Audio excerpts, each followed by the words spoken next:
Hello everyone, welcome to the HardReset channel, and today I'm going to show you how to enable or disable image stabilization on the Samsung Galaxy Z Flip 7.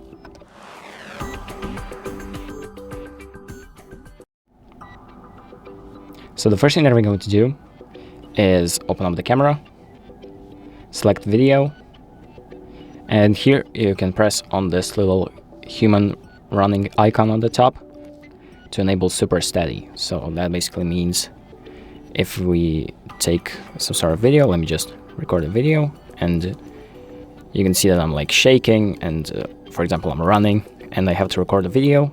You just enable super stabilization, and the video will look pretty stable. So let me just show you what the video looks like. So as you can see, it kind of reduces the shaking.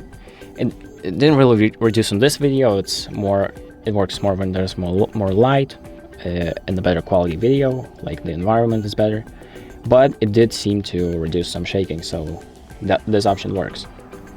So that's about it. Thank you for watching. I hope this video helps you, and make sure to like and subscribe.